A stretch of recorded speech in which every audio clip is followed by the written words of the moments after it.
Salve pessoal, tudo bem com vocês? Bom, como prometido, então, estou trazendo esse vídeo sobre dilatação superficial, principalmente para a gente poder estar preparado para a prova de sexta-feira, aí, dia 21, certo? Bom, dilatação superficial é muito parecida com o que a gente tem na dilatação linear, então a gente vai ter um certo nível de familiaridade já com esse tipo de questão. A principal diferença que temos aqui da dilatação linear para a dilatação superficial é que na dilatação superficial ela vai ocorrer em duas dimensões, tá? Eu tenho duas dimensões que são significativas. Por exemplo, o comprimento e a altura, como acontece em uma chapa metálica ou um piso cerâmico, né? Então, tanto o comprimento quanto a largura são significativos, diferente do que acontece em um fio. Um fio, o comprimento dele é muito mais significativo do que a espessura. Então, eu posso dizer que no fio a dilatação ocorre de forma linear e não superficial. Então, lembrando aqui da formulinha da dilatação linear, a gente pode ver que tem muita similaridade, né, com a dilatação superficial. Na verdade, alguns elementos aqui que está mudando de letra, né? Mas não está tendo nenhuma mudança significativa na equação. Por exemplo, na dilatação linear, o ΔL é uma variação do comprimento. O ΔS vai ser uma variação da área. Então, o S vai fazer referência à área, né? Na dilatação linear, a gente tinha LI como sendo comprimento inicial. Aqui a gente vai ter SI, então área inicial. A gente tinha também um coeficiente que a gente chamou de coeficiente de dilatação linear.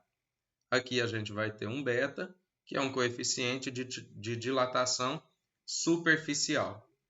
Alfa e beta, o alfa era tabelado, né? O beta vai ter uma relação com esse alfa aqui, certo? Coeficiente de dilatação superficial vai ser 2 vezes esse valor de alfa. Então, em alguns casos, o enunciado não vai te dizer diretamente qual que é o coeficiente de dilatação superficial. Ele vai te falar qual que é o alfa. E aí fica por sua conta, né, encontrar o beta para poder fazer o cálculo. Ok? Outro termo que é comum às duas equações é o ΔT, que é a variação de temperatura, o quanto que a temperatura aumenta ou o quanto que ela diminui, certo? Esse texto aqui vocês já têm no caderno, naquela folhinha, tá? Então vamos fazer o exemplo para a gente ver como que isso se comporta.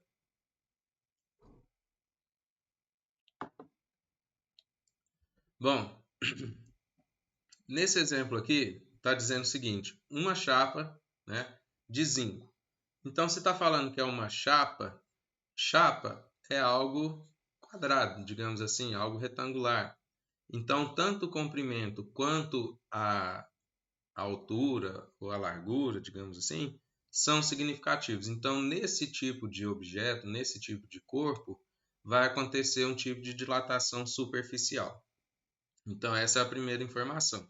Então, se é uma chapa de zinco, então vai sofrer a dilatação do tipo superficial e vai valer a formulinha, né? ΔS igual a SI vezes coeficiente superficial vezes variação de temperatura. Beleza? Bom, então continuando a leitura. Uma chapa de zinco de 6 metros quadrados, então eu tenho uma chapa que tem 6 metros quadrados, a 25 graus Celsius, metro quadrado é a unidade de área, né? Então isso daqui é a área inicial. A 25 graus Celsius é aquecida até a temperatura de 125 graus Celsius. Então a temperatura saiu de 25 e foi para 125. Determine a área da chapa após o aquecimento. Então eu quero saber qual que vai ser a área da chapa. Não somente quanto que ela aumentou, mas qual que vai ser a área total da chapa. Certo? Então eu vou precisar retirar do enunciado esses dados aqui, né? De área inicial, coeficiente de dilatação e variação de temperatura. Bom, olhando o enunciado, Então, uma chapa quadrada de 6 metros, uma chapa de zinco de 6 metros quadrados. Então, essa é a área inicial, 6 metros quadrados. Outro dado que eu tenho, a temperatura saiu de 25 para 125. Então, de 25 para 125, a temperatura aumenta 100 graus Celsius, né? 100 graus Celsius. Como que eu chego nisso? Temperatura final menos temperatura inicial. Então, 125 menos 25, 100 graus Celsius. Então, essa foi a variação de temperatura, 100 graus Celsius. E aqui a gente tem uma informação, né? Considere alfa igual a 3,2 vezes 10 a menos 5. Esse alfa é o coeficiente de dilatação linear do zinco, do objeto do material que constitui a chapa, tá? Só que para calcular a variação superficial, eu preciso do coeficiente beta. Então, eu preciso lembrar daquela relação entre alfa e beta, né? O beta é 2 vezes o coeficiente linear. Então, o coeficiente de dilatação superficial do zinco vai ser 2 vezes esse valor que apareceu aqui para mim, tá? 3,2 vezes 10 a menos 5. Então, 2 vezes 3,2, eu tenho 6,4 vezes 10 a menos 5. Beleza? Detalhe. Vezes 10 a menos 5. Detalhe. Talvez o enunciado já poderia ter colocado o coeficiente de dilatação superficial. E aí eu não precisaria fazer esse cálculo, né? Então, eu precisei calcular, multiplicar o coeficiente por 2, porque foi dado um alfa. E eu preciso calcular a dilatação superficial. O enunciado poderia ter colocado assim, considere beta igual a 6,4 vezes 10 a menos 5. E aí eu uso esse valor direto, não precisaria usar esse alfa aqui, tá? Então eu preciso ficar atento com relação a isso, o que vai estar aparecendo no enunciado, se é um coeficiente de dilatação linear ou coeficiente superficial, beleza? Bom, a garganta ainda não está boa, pessoal. Então agora, já com esses resultados, eu calculo a variação da área, né? Substituindo os valores. Então, 6 vezes 6,4 vezes 100. Beleza? E isso vai dar para a gente, deixa eu ver aqui, 6 vezes 6,4 vezes 100. Isso vai resultar, então, acabei esquecendo já, 3.840. É isso mesmo? 3.840 vezes 10 a menos 5. Eu esqueci de colocar aqui, né? Então, vou substituir nos dados. 6 é a área inicial, 6,4 vezes 10 a menos 5, que é o coeficiente, vezes a variação de temperatura 100. Multiplicando isso daqui, a gente vai ter 3.840 vezes 10 a menos 5 metros quadrados. Se o enunciado estivesse perguntando para mim qual que era a variação no comprimento da área, a variação da área, isso daqui era a resposta. Só que foi pedido, né, para determinar a área após o aquecimento. Então, eu quero saber a área final. E a área final é a área inicial mais a variação da área, certo? Então, o que eu vou ter é S igual a área inicial 6 mais ΔS 3.840 vezes 10 a menos 5. Para eu poder somar isso daqui, eu vou ter que transformar esse número que está em notação científica, né, para notação em números decimais, né?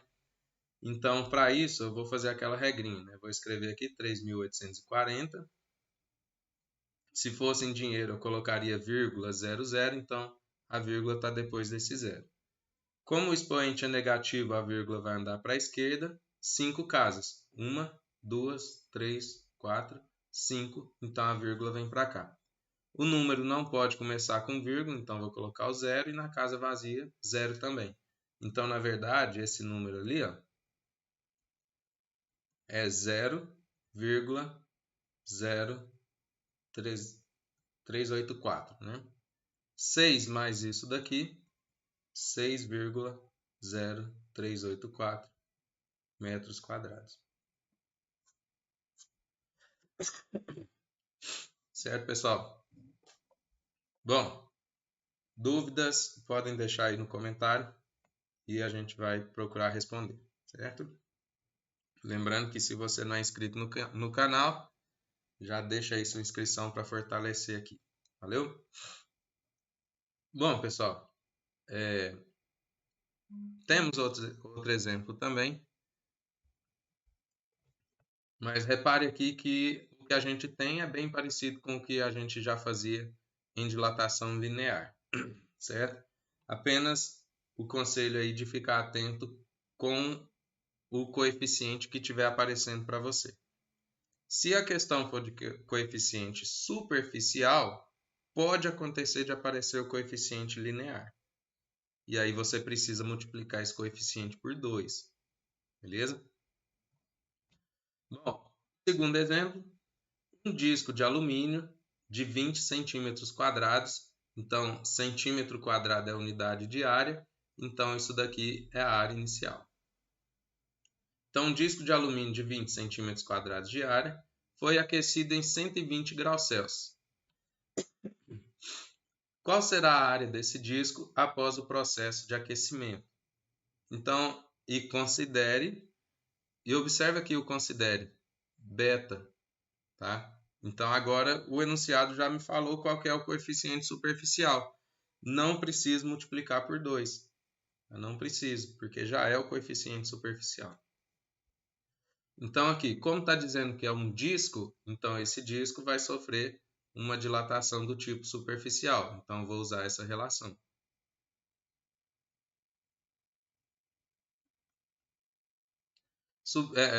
Procurando os dados que eu preciso. Então, vou precisar da área inicial, que é 20, né? Que falou aqui para mim, 20 centímetros quadrados. Vou precisar do coeficiente de dilatação, que o enunciado já falou para mim qual que é o coeficiente de dilatação superficial, 4,8 vezes 10 a menos 5. E vou precisar também da variação de temperatura, que o enunciado está dizendo que ele foi aquecido em 120 graus Celsius, ou seja, a temperatura aumentou 120 graus Celsius.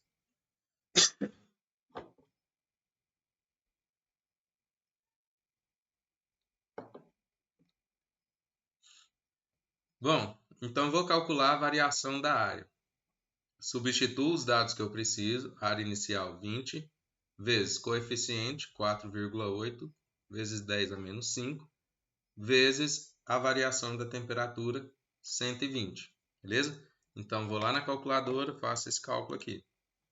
20 vezes 4,8 vezes 120. Então, vai dar 11.520. Então, a variação da área foi de 11.420 vezes 10 elevado a menos 5. É 11.420 mesmo, né? 520. Era só para ver aí quem que estava atento. 11.520. Beleza? Bom, novamente, está pedindo qual a área desse disco após o processo de aquecimento. Então, eu preciso calcular qual que é a área final. E eu faço esse cálculo somando a área inicial mais a variação da área. Para fazer essa soma, eu vou precisar transformar isso aqui na numeração decimal novamente. Então, é como se eu tivesse 11.520, a vírgula, né, depois do zero, vai andar 5 casas para a esquerda. 1, 2, 3, 4, 5. o número não pode começar com vírgula, 0. Então, 20 mais 0,1152. 20 mais isso daqui, 20,1152. Bom, como a unidade da área inicial está em centímetro quadrado, então aqui também vai estar em centímetro quadrado. Beleza? Tranquilo? Acredito que o exemplo 2, né, já sou um pouco mais tranquilo do que o primeiro, certo? Mas, de novo, qualquer dúvida, pode procurar aí no comentário ou me procurar na escola até o dia da prova, ou seja, somente amanhã, que é quinta-feira. Tem mais um exemplo aqui, um exemplo com um gráfico que é bem interessante também. Talvez apareça na prova, não sei, né? E nesse exemplo aqui, eu estou pedindo para a gente fazer uma operação inversa. Então, nos outros exercícios, nos outros exemplos, nos outros problemas, eu te falava qual que era a área inicial, qual que era o coeficiente, qual que era a variação de temperatura. Para você, então, encontrar a variação da área ou encontrar a área final. Aqui eu estou te falando qual que é a área final, qual que é a área inicial e qual que é a variação de temperatura.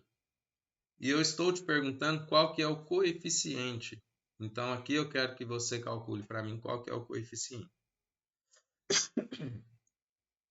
Bom, como que eu vou fazer isso? Eu vou partir, então, da formulinha da dilatação superficial. Então, ΔS, área inicial, vezes coeficiente, vezes variação de temperatura. E como eu quero calcular o coeficiente beta, o coeficiente superficial, eu vou isolar ele de um lado da equação. Então, essa área inicial, ela passa dividindo. E a temperatura, que também está multiplicando, também vai passar dividindo. Então, o que eu vou ter é o seguinte, ΔS dividido por área inicial vezes variação de temperatura. Isso igual ao coeficiente linear, coeficiente superficial. Beleza? Então, só para ajustar os lados aqui, para vocês não estranharem, né? Vou apagar. O que a gente tem, então, é que para calcular esse coeficiente superficial, eu vou fazer a variação da área dividido pela área inicial vezes a variação de temperatura. Beleza? Então, eu preciso encontrar esses dados aqui nesse gráfico, certo? E observando o gráfico, eu vejo que ele é crescente, né? Então, ele começa em 50. Então, isso significa aqui que 50 é a minha área inicial. Ele termina aqui em 50,48. Então, de 50 para 50,48, essa área aumentou quanto? Né? É a mesma coisa a gente pensar de R$50 para R$50,48. Aumentou quanto? Então, aumentou daqui para cá, aumentou 0,48. Esse 0,48 é a minha variação de temperatura, a minha variação de área, né? Então, a variação da área, aqui eu estou encobrindo, né? Deixa eu... Então, a área, ela aumentou 0,48 metros quadrados ali, certo? Então, eu já tenho dois dados. Eu tenho que o aumento da área, né? A variação da área é de 0,48 dividido por a área inicial, eu já sei que é 50, né? Porque o gráfico começa aqui no 50. Vezes variação de temperatura. Variação de temperatura é o quanto que a temperatura aumenta. Então, a temperatura começou em 100 e foi até 300. De 100 para 300, a temperatura aumenta quanto? Bom, 300 menos 100, 200, né? Então, a minha temperatura é de 200, certo? Então, eu vou ter aqui que 50 vezes 200 vai dar... Opa,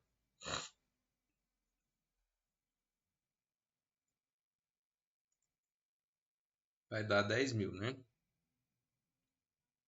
0,48 dividido por 10.000 vai dar 0,234548, tá? Mas isso a gente pode fazer na calculadora também, beleza? Então eu posso dizer que o meu coeficiente é 0,000048, ou posso transformar isso em notação científica, né? 4,8 vezes 10, 1, 2, 3, 4, 5, 6. 10 a menos 6. Deixa eu ver se...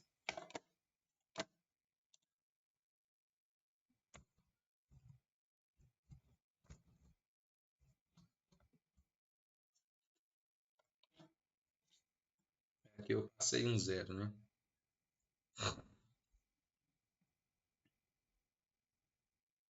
Aqui eu passei um zero. Então, 0, vezes 10 a menos 5.